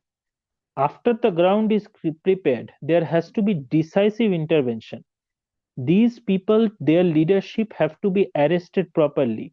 After 1971, our biggest mistake was we simply left. We neither did containment nor we did a proper cleanup of leadership of Jamaat-e-Islami. So that allowed them to come back into Bangladesh mainstream. This we cannot allow that. Now, going down to the bottom level and neutralizing the entire leadership is not practical. It does not work that way. It's not possible to realize also in a foreign country. More likely thing will be creating intellectual councils, say like PIC. Bangladesh had intellectuals, prominent intellectuals who oppose that. And creation of these councils, then people can actually create narratives and stigmatize this thing, this Razakar ideology, Jamaat ideology. You do not even need narratives. You just need to put the facts out. And if those facts are brought out properly, the situation will be so much stigmatized that nobody will ever go to it. Imagine what America did with Nazism in Germany. The similar something we have to do in that. This is a 15-year project, I would say. But if this 15-year project isn't done, the problems will be huge. Ankita Di was talking about the networks. Not just the government officials, the local mafia also support them a lot. The Matobbar networks, the infamous Matobbar networks of Lower Assam. Then our corrupt politicians and other things in West Bengal. And we have to remember, not just illegal immigrants come. Thousands of crores of cash also come. Sometimes fake cash, sometimes real cash. So these things also come. So with this kind of money and payment, also we have seen many instances of people like the Murshidabad violence which happened. We were one of the first supporters or responders along with Hindu Voice organization and some other people in Betpona. Now the state government has offered 1,20,000 and no other compensation. Most of them has been able to build only one room of their house, not much more. Temples still remain half repaired. So in this situation, if you see, they are being offered prices much higher than the market price. And many a times these are paid in cash, and quite a few times these cashes are fake money, well-made fake money. Although Bangladesh border, the fake money is identifiable, so its risk is much less compared to what we have seen in the printing plate and other things of 2010s, but still the influx of money and these things, this will create a large amount of problem. And also we have to remember, West Bengal, we have North Dinajpur, Muslim majority. We have Shiliguri corridor, heavy Muslim concentration. We have Malda, Muslim majority. We have Murshidabad, Muslim majority. We have Nodia, alarmingly high Muslim population. North 24 Parganas, rapidly increasing Muslim population. South 24 Parganas, again a huge Muslim population, 34% by 2011. So that makes it 8 districts. Assam, at least there is 10 districts, which has Muslim population between 45% to 95%. That's why I was concerning the homogeneous scenario there. Manipur, there is Lilong, 75% to 95% Muslim population. 75% is the official estimate. Then we have other areas, Jiribam, huge Muslim population. So these kind of things, what they are talking about, they are not talking arbitrarily or out of air. This demographic warfare has been documented since the late 90s, not just the general. Even intellectuals had been writing books about this since late 90s itself, like Bina Juddhe Bharat Dakhol, How to Conquer India Without a War. These books were being written for over 25 years ago. So now we are seeing this crisis at our gates. Thank you. Vidyaji, please go ahead. Yeah. Okay, Vladimir ji, obviously Hindus have been at the receiving end. So, as a Hindu society, what can they effectively do to counter as well as to minimize the violence that's being meted out against them? What is your take on that? First thing, as a Bangladeshi Hindu society, if you see, I would try to start with the Bangladeshi Hindu society. The Bangladeshi Hindu society is highly scattered all across Bangladesh. So even though they have a significant population there, the number of Hindu majority districts are minimal. That has to be systematically slowly addressed. Hindu organizations have to work with that. Second thing, the Bangladeshi Hindu diaspora has to have a more proactive role in there. Mere outrage or protest isn't enough. This has to be done through by having more NGOs, more organizations having direct access to international organizations and to the state secretaries, prime ministers, presidents. We have to have access to the power corridors, proverbial power corridors better. Bangladeshi diaspora also has to be there. And this is applicable for India also, but I'm starting with the Bangladesh part. Third, and another very important thing, the Bangladeshi people must have a clear mindset and a very clear thing. Many people are thinking that if we come to India, we will at least leave this crisis, this damage there. We will at least have some form of life.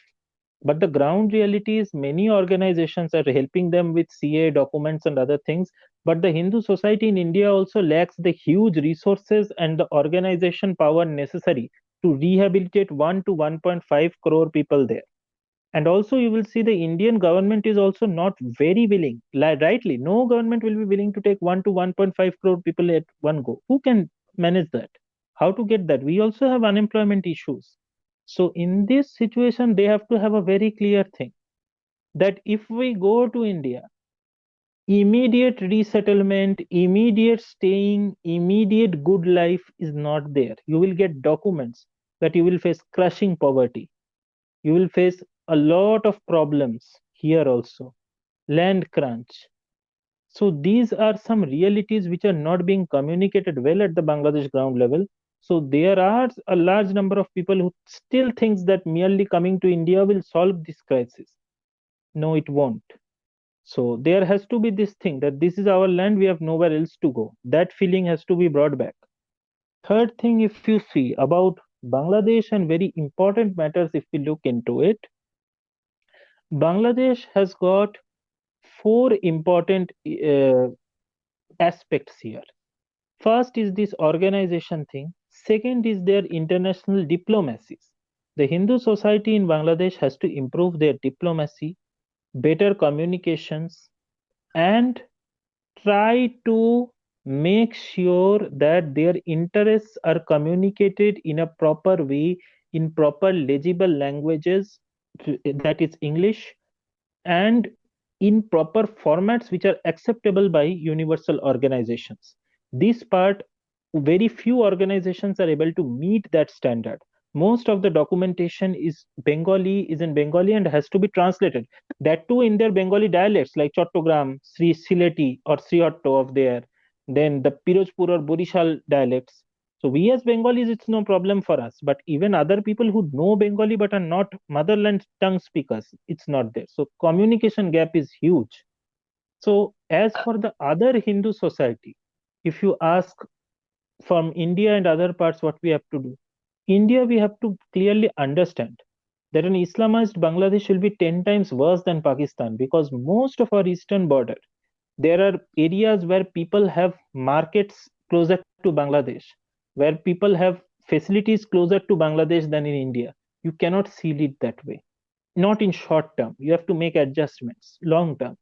So, second thing, many areas in the western border, if there is freedom, total freedom to the field commanders to take action.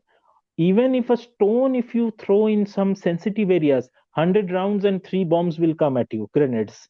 Not like that in Bangladesh. In many areas, Bangladesh, Indo-Bangla non-lethal treaty, they are not even given guns, they are given sticks. Now imagine, most of these cattle smugglers have sophisticated weapons. That's why you see so many BSF injuries. because of the Indo-Bangla non-lethal treaty. Third thing, the Indo-Bangla non-lethal treaty has to be brutally discouraged, and the Indo-Ganges water treaty has to be leveraged properly to further ensure the security of Hindus in Bangladesh. Two things have been done very well: denial of transit points and the special favoritism which they used to get through our airports for their goods. That is excellent. What has to be made further is that any form of concessions to our products, that should be non-existent, pure business terms. Second thing, a very important point which we can do is that we have to remind that the Atrey River, which flows through South Dinajpur is the only Hindu majority region between three Muslim majority regions of Murshidabad, Malda, and North Dinajpur. There, 580 square kilometers of areas have been totally stripped bare. People are calling it an ecological disaster. It's a total disaster in this situation. So why is this disaster happening? Because Bangladesh had created a rubber band dam, not even the dam which creates electricity over the Atrey River, and they are so aggressively blocking water. By the way, this happened also during Hasina regime, 2019 to 2025. So Hasina government did that. So 6 years they have blocked so much water that the entire river has literally dried out. Hundreds of fishermen, thousands of farmers have nearly lost their livelihood. It's not economically viable. So if they are forced to leave their land, imagine who takes those places. So they are actually, Bangladesh accuses India of doing warfare with water, but they are the ones who are actually doing that, irrespective of government. So this is something which has to be leveraged. So, we're coming to Ankita ji, we are coming to you now. You were mentioning about Mia land and Mia politics. So what is it like? There's a different genre of Mia poetry, those sort of. Please throw light on that, because I'm sure Yeah, most of the people are pretty clueless about it. Go ahead. yeah. So actually, a campaign has been going on in Assam since a long time. It is not new. That is why I'm saying a campaign has been ongoing in Assam since a long time of portraying these Bangladeshi Muslims as some kind of cultural heroes, and like they are being portrayed as a community of people who, against all odds, they have been able to survive and create new cultural and social forms of Bangladeshi, a new identity by dint of their hard work. If we see the history of Bangladeshi immigration, we will understand how this discourse of immigration of Bangladeshis to India, it is marked by constant denial and peddling of fake narratives, I mean misinformation, which is why suspicions have been arising from time to time in the minds of the indigenous Assamese community that the dream of a Brihattar Bangladesh or Greater Bangladesh, uh, if if it is conceptualized, it will be followed by the establishment of a distinct cultural identity, or Mia identity to be more specific. So this is basically a war of narratives that has been going on. And in this war of narratives, who is indigenous and who is not, external forces, external hostile forces have become all the more active in promoting anti-India sentiments, anti-India feelings. So who are these forces responsible for providing fuel to the demand for a separate Mia land, or a separate genre of Mia poetry, or even the establishment of a Mia museum in the territory of Assam? Now, see, we should not forget that Assam has had a very restive past, a very restive history of many tribes and ethnic groups agitating for their own separate homelands or autonomous status, which has given rise to fissiparous tendencies, separatist tendencies in history. And this phenomenon has been fully taken advantage of by anti-Bharat forces. So, the question arises, like, how can these East Bengal origin Muslims who wanted the partition of Bharat at one time and the creation of Bangladesh later on, how claim themselves to be victims, to be oppressed, and to have been discriminated in the hands of the Assamese people who have actually always who have welcomed them and who have provided them opportunities historically, if we see in their own lands. So how can they claim themselves to be victims? But it has become a usual practice on the part of vested interests to brand to label any police action or any government action taken against these Bangladeshi Muslims as either as anti-Muslim or sometimes even discriminatory or oppressive and this and that. And these same people with vested interests, they never utter a word against the unabated influx of illegal immigrants or Rohingyas the unabated entry of illegal Bangladeshis and Rohingyas into Assam, and they do not even denounce their criminal activities. But taking advantage of the weaknesses of the Hindu society, they rise in one voice if anybody claims that there are foreigners in the state of Assam. So there is not the least bit of doubt that these vested interest groups, irrespective of whatever ideology they profess openly, they are being backed by Islamic fundamentalist organizations, and hence they silently want the number of Muslim infiltrators to increase in Assam. And that is why they have been raising these demands for a separate Mia land, that Mias are not different from other communities of Assam, like Boros, like Kacharis, like Koch Rajbongshi. So Mias are also just another community. So these are all war of narratives by people who want the number of Bangladeshi Muslims, the number of who want the number of Muslims to increase in Assam. And it has been evident time and again. They do not respond. These people do not respond on the basis of reason, facts, and data. And the moment when some strict measures are being adopted by the government against illegal immigrants, the issue is invariably communalized in the media, and a hue and cry is immediately raised in various social media platforms.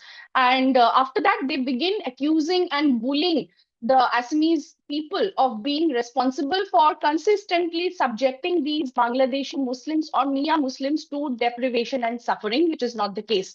There have been numerous instances of such politically motivated accusations, I would say, directed against the Assamese Hindu community, especially now as the election season approaches. Both the volume and the velocity of such accusations are seen to have multiplied very fast for obvious reasons.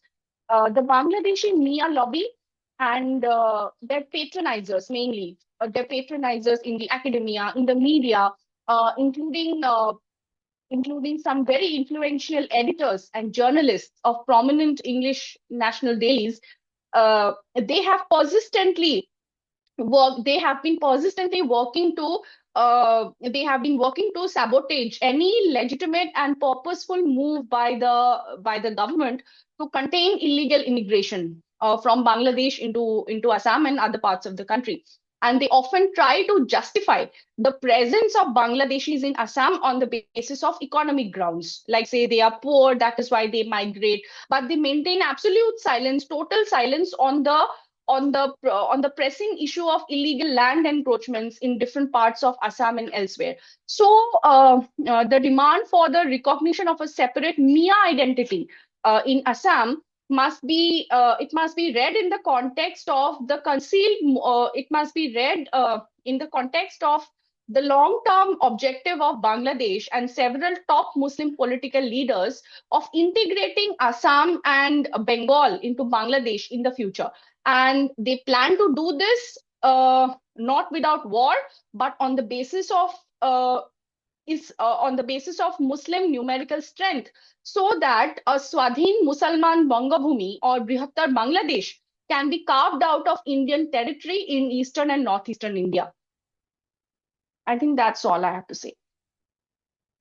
Thank you. Pretty scary, really, really scary. Yeah, Ravi, go ahead. You can. My question is to Adityanath ji. We were talking about the situation in Bangladesh and the various atrocities that is going on over there. Now I am bringing a bit of attention towards actually the Indian government. As far as our administration is concerned, how do you fault them? What they could have done to make the situation better, or where do you find fault in them? Before I begin, I have to tell that I am telling about a strategy of the government which has been wrong since 1947. So I am criticizing the state policy as a general. And there are positive points which we have already discussed, like land transits and other things. Those are denial of transit rights. Those are very good gestures. So it's not that they are doing all of it as bad. So first thing what they're doing good is they're gesturing, they're repeatedly raising the issue of minorities. So this is one thing which is at least reassuring. First, which I would say is that the strategy. When we are looking at Bangladesh, the basic idea that the liberal Muslim or the Bangladeshi intellectual class can face the Jamaat head to head and defeat them intellectually, ideologically, this premise no longer holds true. Jamaat-e-Islami is selectively Islamizing and targeting the young people and the educated masses. So the future generation of the intellectuals and educated which we are going to get are going to have a large percentage of outright Islamists and radicalized elements. So next, that is a really warning sign here. So in this case, the government stance should be, first of all, the visas. The visas which are being given even on medical grounds, these has to be limited. We are glad that other visas have been stopped. There were 15 lakh visas were given to Bangladeshis in 2023. That has reduced drastically. But even the medical visas, this has to be limited. Instead of medical visas, maybe these can be named as Tirtha visas and pilgrimage visas. And these pilgrimage visas are only issued to Bangladeshi Hindus. So these kind of measures can be made to limit and pinch them further. That is the only real thing which really hurts Bangladesh, the medical visa. And this stopping we can do according to the international laws, which allows you to stop elements who or people from one country who have gone for separatism or terrorism. And Bangladesh has indulged in terrorism. 2025, we have found there has been widespread reports of Bangladeshi and Turkish organizations funding this. We ourselves had done personal reports of Bangladesh raising crores of Bangladeshi taka to provide to Humayun Kabir in Murshidabad. We have also done some reports of this, although that money, whether reached it or not, is a different thing. But at least that has been raised and people donated for it. So we have also found we also made reports in May itself, 1 month after Murshidabad violence, where we had clearly documented JMB operatives like Ismail Hussain and the Mufti were present there in these kind of situations where these kind of extremists were present. Actually, we also put that in public domain later in November. So these people were actually present in Murshidabad. They entered India and helped organize these kind of attacks or radicalize people. So it's no longer a stretch to say that Bangladeshis may do terrorism. In fact, the Bardhaman blasts of 2014 were orchestrated from Assam, Goalpara. So these are realities which had been present for over a decade. So we can do that. Second thing which I would highly recommend is non-lethal treaty must be either abolished completely or its implementation must be done purely to our benefit. When we want it, we'll do it. When we don't want it, we won't do it. Because non-lethal treaty does not benefit us in any way, but it benefits illegal immigration. Imagine, we have seen in border areas, Bangladeshi dalals or middlemen who try to do that. Most of them are Islamists. What they do is that they will stay there. They'll take chances. They'll get caught once, they'll get caught twice. They'll get caught thrice. They will take 3 to 4 attempts a day if a rich party wants to come, because then they have enough money to pay bribes to officials. So they will. So in this case, even you get that much attempts along a porous border where your people are not allowed to shoot, so that creates a huge problem. So these kind of issues has to be taken care. Then the Ganges water treaty, it's extremely one-sided, and what our internal sources say is that the Yunus government is pushing hard for even more water. So these are some things, the Ganga, Tista, the rivers along the Feni, we have dams there. So these have to be leveraged to gain security there. First and finally, the mindset has to change. You cannot see Bangladesh as a political problem, it's a problem of Islam. So irrespective of your only solution lies in strengthening the Bangladeshi Hindus and letting them have more stay in there. The crisis in Bangladesh happened because we were too hands off. Any country which has a neighboring country so dependent on them dominates that country. They put advisors, they put huge amounts of investments, like say in our proverbial chicken necks area. There should have been huge amounts of investments and small bases to protect those investments. These things will allow us to dominate things, predict better, and lack of advisors being put in that area at during Hasina's reign, that cost us during 2024. The response was basically paralysis. So these kind of things should not be repeated in future. Any kind of privilege which Bangladesh gains, that should come at the cost of not just economic cost, but we should gain more control, more dominance, more presence in Bangladesh. And this thing has to go on. Yunus government will deny, but by denying that, it will create more problems. So basically, we will have to deal with it how you deal with a aggressive neighbor who does not really want your friendship. So this basic mindset has to change. Thank you. Vidyaji, go ahead. Yeah, I didn't even realize the time we have crossed 2 hours, and it's been so grasping and I think pretty much sorted. I don't know how you both have been facing so many details, sorted facts. So, Vladimir ji, this is the last question to you. This is like the Human Rights Congress for Bangladeshi minorities, the HRCMB. They have been doing profound work by documenting all the atrocities against the minorities, and they've been providing legal aid and other forms of assistance. How have they managed this so far? And what can be done to get that they can get aid from other sources outside? And in the same breath, same sentence, I would also like to ask that grassroots level activists like you, what can common people like us do to provide better aid, so that in whatever way we can reach out to you, help you, please do let us know. So both parties consent. Go ahead. Thank you. This is a very good question. First thing is that HRCBM, and there are precious few organizations actually documenting what is happening in Bangladesh in the form of proper reports. One is Us Hindu Voice, next is Hindu Kollan Forum, next is HRCBM. All of them are doing really good work. And sadly, many of these works are outsourced to us, independent researchers and other people, for obviously for security concerns, lack of accessibility. But now getting the data is not the problem. You can get the raw data in Bengali and other things.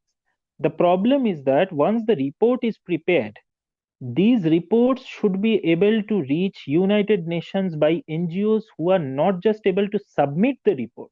The reports are also getting submitted, but mere submission isn't enough. There has to be followed up by NGOs who can repeatedly advocate that these things have to be tabled, these things have to be present. Because whenever these kind of things come, Turkey, large portions of the Islamic countries, they lobby really hard against such motions in United Nations. So we need a large number of NGOs and other groups who are capable of reaching there. Second thing, at the higher level, HRCBM and our organizations, we are trying that We have been contacting with Hindu organizations in America, Canada, Britain. They have been very helpful, and I am extremely grateful to them. I am extremely grateful to Satyameva Jayate also for providing us a platform to all of you. Any form of this encourages. So I would not say nothing is happening. In fact, we are grateful that a lot of things are happening.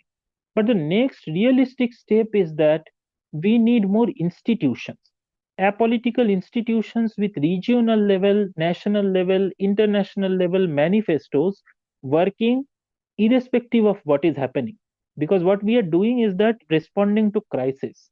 But in addition to responding to this crisis, these things have to be done. And for that, we need thought leadership. We need ideologies. We need intellectual writings. Some of these things are happening. Swami Vigyananand ji wrote one Hindu manifesto, which can be a good starting point, but obviously my personal opinion, I would not like to say comment on Swamiji. I do not consider myself worthy to comment on saints or other people. But yeah, I think it will require some iterations. So these things have to be done. We have to think on institutions. We should not depend upon any national government or state to protect our cultural or civilizational interests. We need to have better reserves. The Bangladeshi diaspora and Indian diaspora, both are extremely powerful, but the funding and work for ground things are scattered, irregularized. The only organization which has been able to do some form of coordinated work is ISKCON. Otherwise, most of it through India, which we have done groundwork and other things, it's like through collaborations. This model has to be refined. So these are some things which can be done. As for ground level activists, first thing is that ground level activists, the safety of them has to be ensured. It's very difficult to do ground level campaigning because of the threat of being murdered, or worse, you might go out to groundwork, your home they might come. So this is very difficult. But people are doing a lot of groundwork. But Bangladeshis also have to understand, merely protesting in the street, that is half of the job. The second level of ground level or activism is creating local reserves, creating local awareness.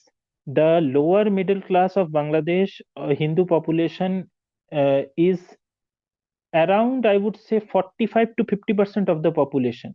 These people are totally dependent on Islamists for their survival.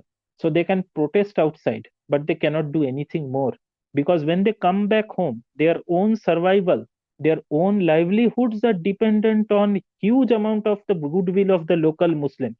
So that is why you will see in their statements, they are very shy. They are very much scared of speaking. You will see they're looking here, they are like that. So these are coming from there.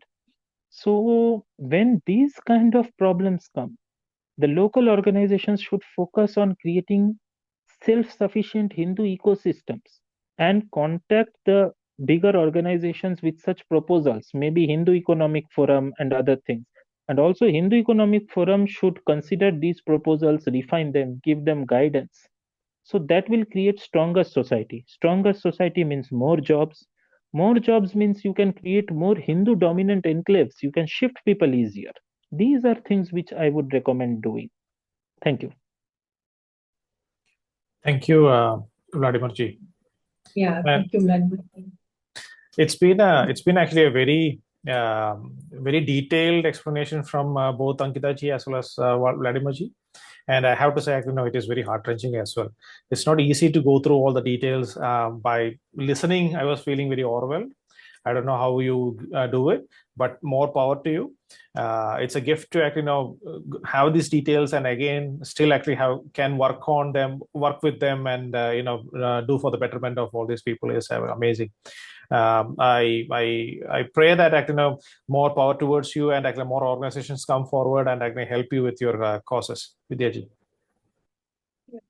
Thank you. Yeah, actually, Ankita ji, you finished. I mean, is there anything more that you want to ask? I had not asked you earlier. You're on mute. You're on mute. Yeah. No, it's all fine. Whatever I wanted to say something in conclusion, but I think that has already been explained in detail by Vladimir. So, nothing to say, and I think we are already running out of time.